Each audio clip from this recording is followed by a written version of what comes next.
Kisah ini bermula pada tanggal 5 Juni tahun 2002. Pada malam itu, Elizabeth Smart yang masih berumur 14 tahun diculik oleh seorang pria tak dikenal.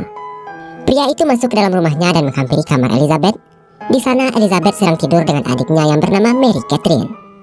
Si penculik mengancam Elizabeth dengan sajam agar dia tidak berteriak, dan perlahan pria itu pun membawanya keluar. Ternyata Mary sudah terbangun dari tadi, namun dia pura-pura tetap tidur karena khawatir dengan keselamatan kakaknya jika sampai dia berteriak.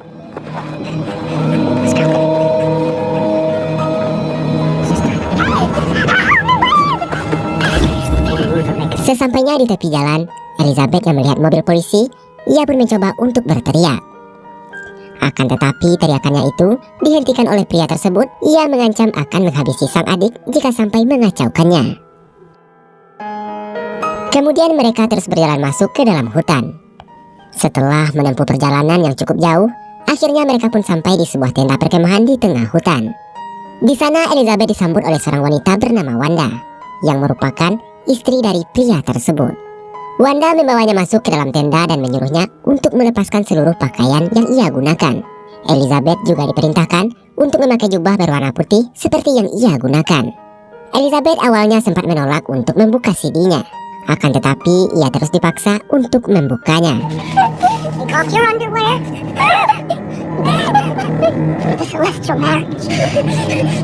Setelah itu Wanda pun pergi keluar dari tenda.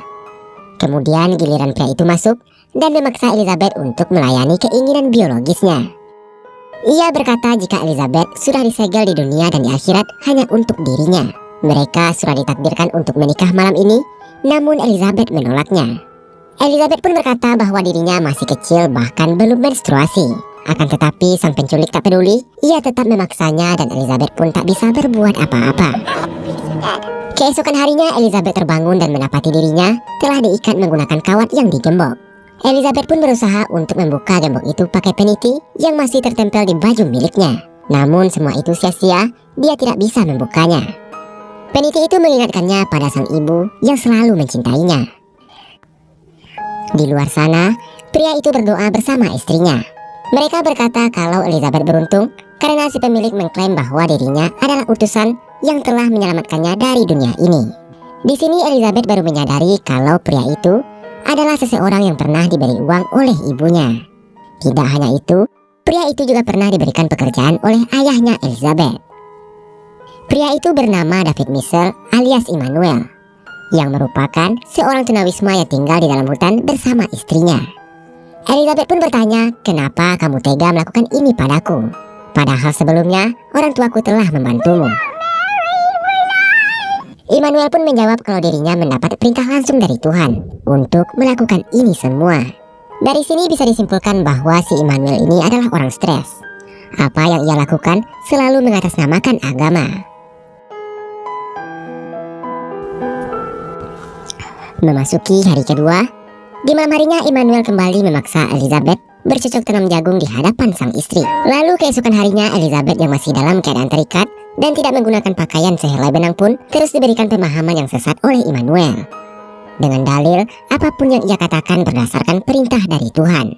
Elizabeth bingung apa yang harus ia lakukan. Ia hampir saja putus asa dan berpikir akankah ia bisa bertemu kembali dengan keluarganya. Dia pun hanya bisa menangis meratapi nasibnya. Memasuki hari ketiga, Elizabeth selalu teringat dengan keluarga yang sangat menyayanginya. Dia berpikir jika ia menyerah begitu saja, tentu ia tak akan bisa bertemu kembali dengan keluarganya. Akhirnya Elizabeth mencoba berpura-pura baik dan menurut di hadapan mereka. Wanda lalu bercerita kalau dia mendapatkan perintah dari Tuhan untuk mengabdi pada Immanuel. Dan dia juga berkata kalau apa yang dilakukan Immanuel kepadanya bukanlah kejahatan, melainkan perintah Tuhan. Di saat makanan sudah siap, Elizabeth yang sudah sangat lapar pun langsung mengambil makanan yang ada di sana. Akan tetapi dia malah diberi ceramah oleh Immanuel dengan mengatakan bahwa Elizabeth tidak boleh makan sebelum ia memberkatinya. Ketika sedang berdoa terdengar suara seseorang yang sedang mencari Elizabeth. Tentu hal itu membuat Elizabeth sangat senang, namun lagi-lagi ia diancam oleh Immanuel dengan mengatakan, jika sampai berteriak maka aku akan membunuh seluruh anggota keluargamu. Elizabeth! Anyone steps foot in this camp, I will kill them. I'll take that knife and slit his throat open. Di hari keempat, Elizabeth terlihat linglung. Dia mulai merasa pesimis dengan apa yang ia alami. Tiba-tiba terdengar suara helikopter polisi yang sedang mencarinya. Dengan refleks, dia berteriak dan melambaikan tangan ke atas. Immanuel yang panik pun langsung membekap dan membawanya masuk ke dalam tenda.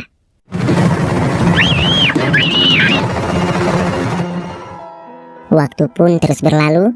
Di hari-hari berikutnya, Elizabeth hanya bisa pasrah dan menuruti perintah dari mereka. Elizabeth selalu mengingat momen-momen di mana dia merasa bahagia dan dicintai oleh keluarganya. Immanuel yang melihat Elizabeth yang sedang galau langsung membentaknya. Lagi-lagi dia mengancam akan menghabisi semua anggota keluarganya jika Elizabeth masih kepikiran tentang mereka. Elizabeth khawatir jika ancaman Immanuel menjadi kenyataan. Dia lalu meminta maaf dan berjanji akan melakukan apapun yang diinginkannya. Hal itu pun langsung dijadikan kesempatan oleh Immanuel untuk bercocok tanam dengan Elizabeth. Kill them if you forget again. All right. They are not your family anymore. Setelah selesai bercocok tanam, Immanuel pun keluar dari tenda. Di sana ia mendapati Wanda yang cemburu dengan aksi mereka. Karena semenjak kehadiran Elizabeth, dia tidak pernah lagi diberikan jatah. Night and day. Lord spoken. Dirasa Elizabeth sudah menurut, Immanuel membuka gembok Elizabeth. Lalu dia mengajaknya mengambil air di sungai karena stok minuman mereka telah habis.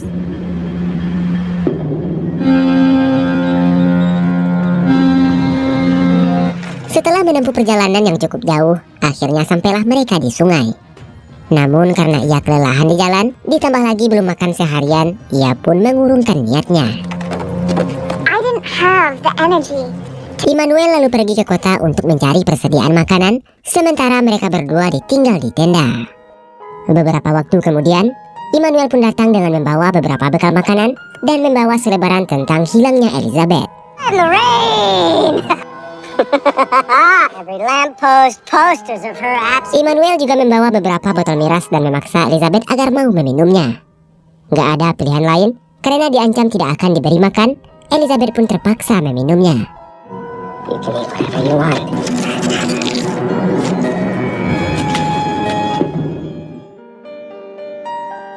Keesokan harinya, Elizabeth yang sedang melamun tidak sengaja menyebut nama Olivia, yakni sepupunya.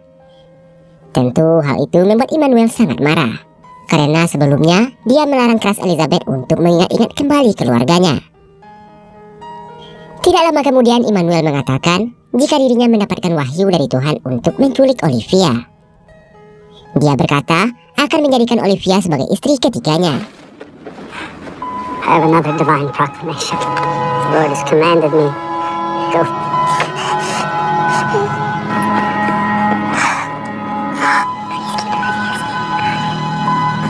Elizabeth tentu menyesal telah menyebut nama sepupunya. Ia sangat khawatir karena apa yang terjadi padanya jangan sampai terjadi pada sepupunya. Elizabeth tak henti-hentinya berdoa sepanjang malam demi keselamatan Olivia. Sementara Immanuel sendiri sedang melancarkan aksinya. What happened? Olivia to be my new wife. Keesokan harinya Immanuel kembali tanpa membawa Olivia. Dia bercerita saat akan menculiknya dia tidak sengaja menjatuhkan vas bunga yang mengakibatkan semua orang terbangun. Dia pun segera berlari dari rumah Olivia karena ketahuan. Lagi dan lagi Immanuel menyalahgunakan agamanya dengan berkata jika Tuhan telah merubah perintahnya untuk mencari istri Olivia. Kemudian di malam hari saat suami istri itu sedang mabuk berat, Elizabeth mencoba untuk kabur. Go.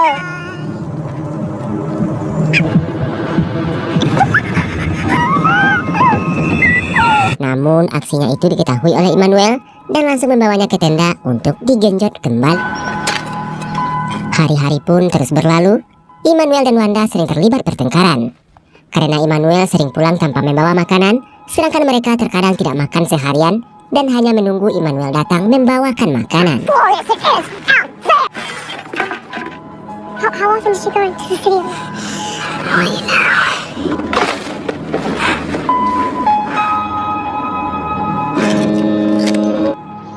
Karena tidak memiliki makanan, mereka bertiga pun memutuskan untuk pergi ke kota. Di sini sebenarnya Elizabeth memiliki kesempatan untuk kabur.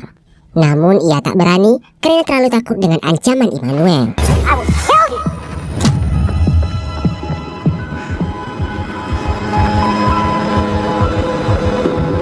Sesampainya di supermarket, Immanuel mulai melancarkan aksinya dengan mencuri beberapa makanan. Pria penjaga supermarket itu sebenarnya mengetahui aksi Immanuel. Tapi bukannya melaporkan pada polisi, ia malah mengundang mereka bertiga datang ke sebuah pesta malam nanti.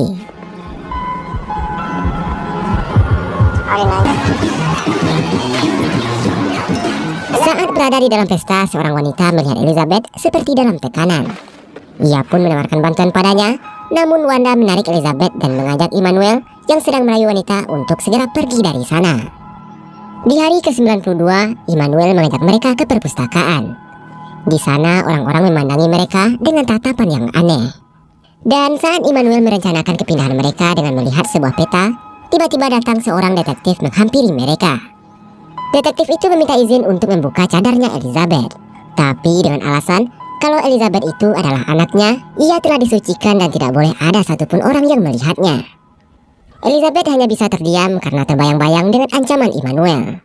Immanuel menambahkan kalau agamanya tidak mengizinkannya. If you could just allow me to lift the veil and let her see her face, I'm sorry. I hope you. Thank you for your time. Setelah lama berdebat, akhirnya sang detektif pun menghargai keputusannya dan pergi dari sana. Memasuki hari ke-97, mereka menaiki bis untuk pindah ke California. Semakin pupuslah harapan Elizabeth untuk bertemu kembali dengan keluarganya. Semakin jauh ia berada, semakin banyak juga orang yang tidak mengenalinya. Kemudian mereka mendirikan tenda di kaki bukit San Diego, California. Namun keadaan di sana tidak jauh berbeda di tempat sebelumnya. Justru ini lebih parah lagi karena tanah yang gersang yang membuat mereka kesulitan untuk mendapatkan air dan juga makanan. Lalu mereka pergi ke kota di malam Natal hanya untuk mendapatkan belas kasihan orang lain yang memberinya makanan. Di hari ke-152, ada seorang pria datang menuju tenda mereka. Sementara di balik tenda, Immanuel sudah bersiap akan membunuhnya jika Elizabeth berteriak meminta bantuan. Pria itu terus memanggil-manggil, namun karena tidak ada jawaban, dia pergi dari sana. Memasuki hari ke-184. Merasa tempat itu sudah tidak aman, Immanuel memutuskan untuk pindah dari sana dan pergi jauh masuk ke dalam hutan. Di sini Wanda terlihat marah-marah melihat Immanuel yang hanya duduk santai sambil mabuk-mabuk, sedangkan stok makanan mereka telah habis. Wanda pun mengancam akan bundir jika dia tidak segera mencari makanan. Dan mau tak mau, Immanuel pun pergi ke kota untuk mencarinya. It's my turn to talk. I'm going to town. And I don't know when I'll be back. Hingga memasuki hari ke-186, mereka berdua belum makan, sedangkan Immanuel sendiri juga belum kembali dari kota. Di hari ke-191 dan sudah 1 minggu lamanya, Immanuel meninggalkan mereka. Tidak hanya makanan yang habis, kini minuman pun sudah tidak ada yang tersisa. Keadaan ini hampir saja membuat mereka berdua mati kelaparan. Bahkan Elizabeth mengubur dalam-dalam harapan untuk bisa kembali dengan keluarganya. Namun lagi-lagi ingatan tentang keluarganya, canda tawa, kehangatan dan kasih sayang dari mereka yang sangat mencintai Elizabeth, itu semualah yang tetap menguatkan Elizabeth sampai saat ini.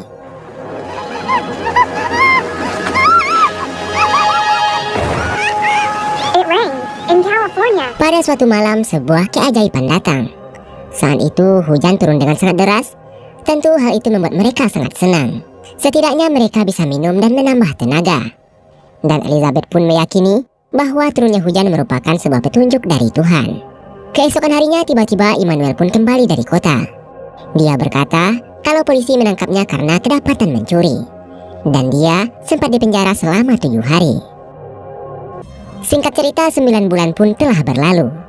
Hari itu Immanuel mengatakan kalau ia mendapat perintah dari Tuhan untuk pindah ke tempat baru yang lebih jauh dari sana. Kini Elizabeth pun paham kalau itu semua adalah agama yang dibuat oleh Immanuel sendiri. Maka dari itu, dia mulai mengikuti alurnya. Elizabeth mencoba membujuk Immanuel dan berkata, alangkah baiknya kalau mereka pindah ke tempat awal, yaitu tempat di mana Elizabeth diculik, dengan alasan bahwa di sana lebih mudah mendapatkan makanan, dan tentunya Tuhan lebih setuju jika kita pindah ke sana. Wanda juga membantu Elizabeth untuk meyakinkan Immanuel, dan alhasil Immanuel pun setuju. Dengan syarat, mereka harus mengganti pakaian dan melakukan penyamaran. Doesn't hurt me, he was under. Mereka mulai melakukan perjalanan dengan cara menumpang dari mobil satu ke mobil lainnya.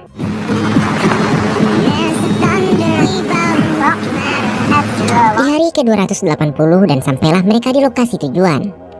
Sebelum memasuki hutan, mereka mampir ke pusat perbelanjaan untuk mencari makanan dan pakaian.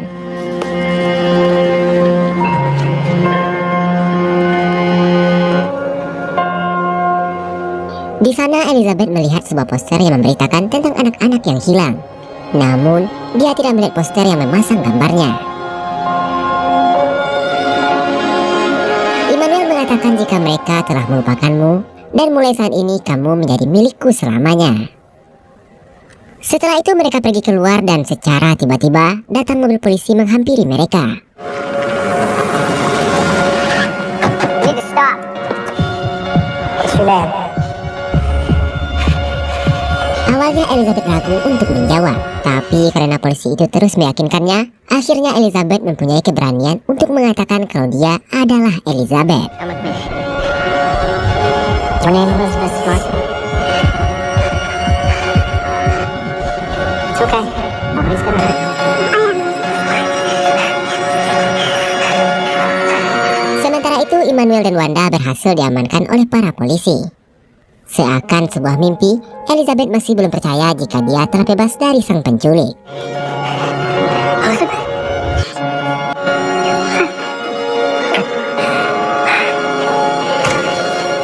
Tidak lama kemudian sang ayah dan ibu datang menemuinya di kantor polisi. Akhirnya Elizabeth bisa berkumpul kembali dengan keluarganya. Trauma yang dialami Elizabeth terkadang menghantuinya. Namun dia mampu melawan semua itu berkat dukungan keluarga dan orang-orang terdekat. Atas apa yang telah dilakukannya, pada tanggal 2 Maret 2003 Brian David Mitchell alias Immanuel dijatuhi hukuman penjara 2 kali seumur hidup tanpa pembebasan bersyarat. Dan untuk Wanda dijatuhi hukuman selama 15 tahun penjara.